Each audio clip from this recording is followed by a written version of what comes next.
नमस्कार। आज के इस एक्सप्लेनर में हम एक ऐसी बात पर फोकस कर रहे हैं जो किसी भी मॉडर्न प्रोफेशनल के लिए एक गेम चेंजर हो सकती है, खासकर उनके लिए जो एक एआई फोकस्ड करियर में कदम रखना चाहते हैं।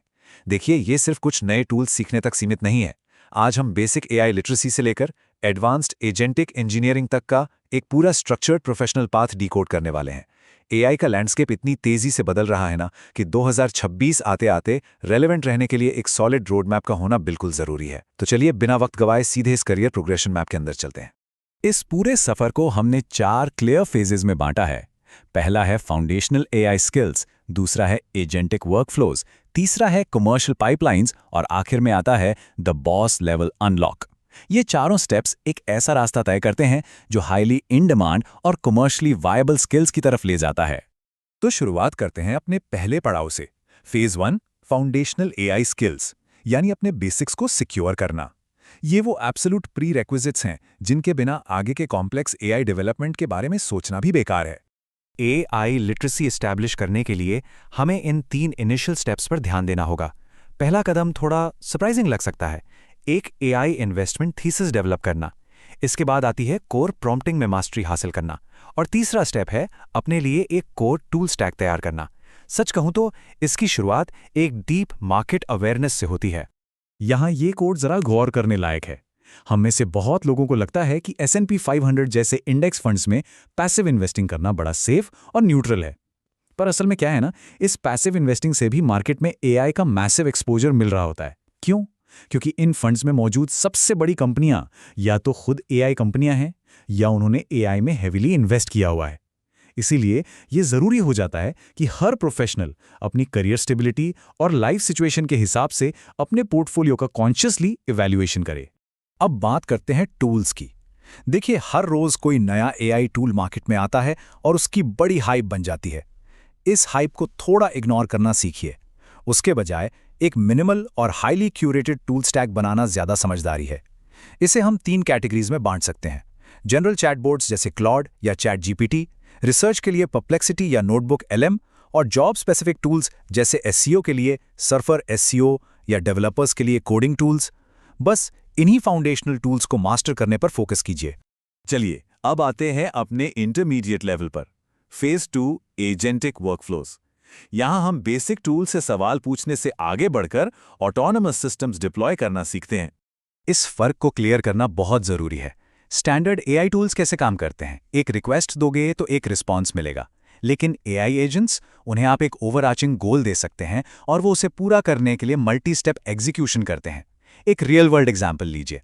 अगर आप एक एआई एजेंट को किसी खाली ऑफिस की फोटो देकर कहें कि इसे लाइट अकेडेमिया एस्थेटिक में डेकोरेट करना है, तो वो एजेंट खुद एस्थेटिक्स ब्रेनस्टॉर्म करेगा, डिजाइन बनाएगा और यहां तक कि सही रग्स और लैंप्स ढूंढकर उनके लिंक्स भी सोर्स कर देगा।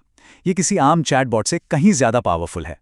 और यहाँ लोकल एआई एजेंट्स का रोल बिल्कुल गेम चेंज कर लेता है। कोवर्क, ओपनक्लॉ या हेरमीज जैसे एजेंट्स स्पेसिफिकली एक लोकल मशीन या कंप्यूटर पे ही रन करते हैं। इसका सबसे बड़ा एडवांटेज पता है क्या है? ये एजेंट्स प्राइवेट डेटा जैसे कैलेंडर्स, जीमेल या स्लैक को बिल्कुल सिक्योरली एक्सेस कर सकते हैं।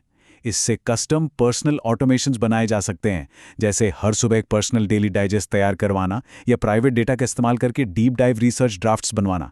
इससे जो टाइम बचता है ना, वो अनबिलीवेबल है। जब आप इन एजेंट्स को सेटअप करते हैं तो 2 ऑप्शन सामने आते हैं: क्लोज्ड सोर्स मॉडल्स और open source models. Closed source models बेहद पावरफुल होते हैं, पर वहां थर्ड पार्टी कंपनियों के साथ डेटा शेयर करना पड़ता है। वहीं दूसरी तरफ हैं ओपन सोर्स मॉडल्स जैसे लैमा या मिनीमैक्स। ये लोअर कॉस्ट या फ्री होते हैं और यहां मैक्सिमम प्राइवेसी मिलती है। तो जब बात सेंसिटिव बैंक इन्फो या कॉन्फिडेंशियल डेटा की हो, तो ओपन सोर्स पर ही भरोसा करना चाहिए। अब हम एंटर कर रहे हैं एक एडवांस्ड और हाईली इन डिमांड टियर में। Phase 3, commercial pipelines. यहां प्रोफेशनल्स, एंटरप्राइज और B2B क्लाइंट्स के लिए scalable, reliable AI solutions build करना शुरू करते हैं। B2B सेक्टर में इसकी कमर्शियल एप्लीकेशन सच में इस टेक्नोलॉजी का असली पोटेंशियल दिखाती हैं। सोचिए, एक प्राइवेट इक्विटी फर्म के लिए कस्टम रिपोर्टिंग पाइपलाइन बनाना। ये एजेंट्स डायरेक्टली CRMs और डेटाबेसेस से डेटा पुल करके ऑटोमेटेड रिपोर्ट्स और बोर्ड समरीज बना देते हैं। इससे ऐसी फर्म्स का हजारों घंटों का समय बचता है। एक और बढ़िया यूज केस है custom new hire onboarding agents बनाना। ये ऐसी स्किल्स हैं जिनकी मार्केट में फ्रीलांसिंग से लेकर फुल टाइम रोल्स तक में जबरदस्त डिमांड है। इन कमर्शियल पाइपलाइंस को सक्सेसफुली चलाने के लिए MCPs यानी मॉडल कंटेक्स्ट प्रोटोकॉल को समझना बहुत ज़रूरी है। असल में ये ऐसे कनेक्टर्स हैं जो AI एजेंट्स को थर्ड पार्टी ऐप्स और अलग-अलग डेटा सोर्सेज के साथ बिना किसी परेशानी के जोड़ देते हैं। ये एक ऐसी क्रिटिकल एडवांस स्किल है जिसके जरिए डेवलपर्स किसी भी मैनुअल सेटअप या एम्बेड कोड्स के बिना अपने AI प्रोजेक्ट्स को सीमलेसली एक्सटर्नल सिस्टम से कनेक्ट कर सकते हैं। और आखिर में हम पहुंच गए हैं इस करियर पाथ के अल्टीमेट और सबसे शक्तिशाली टियर पर, phase 4, the boss level unlocked, जिसे हम एजेंटिक इंजीनियरिंग कहते हैं। यहां AI का इस्तेमाल पूरे के पूरे सॉफ्टवेयर सिस्टम्स कोड करने के लिए किया जाता है। ये 10x सिर्फ एक नंबर नहीं है, ये एक मैसिव कमर्शियल एडवांटेज है। AI कोडिंग सीखने के बाद कॉम्प्लेक्स प्रोडक्शन ग्रेड प्रोडक्ट्स जैसे कि एक पूरा अकाउंटिंग सॉफ्टवेयर आम लागत के एक फ्रैक्शन में और लगभग 10 गुना कम समय में बिल्ड किए जा सकते हैं। कॉस्ट और टाइम सेविंग्स का ये स्केल पूरी सॉफ्टवेयर डेवलपमेंट इंडस्ट्री को तेजी से बदल रहा है।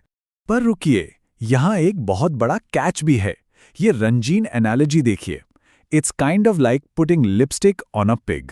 इसका मतलब सीधा सा है कि बिना सॉलिड कोडिंग फंडामेंटल्स के इन एडवांस्ड AI कोडिंग टूल्स को यूज करने की कोशिश करना बिल्कुल बेकार है।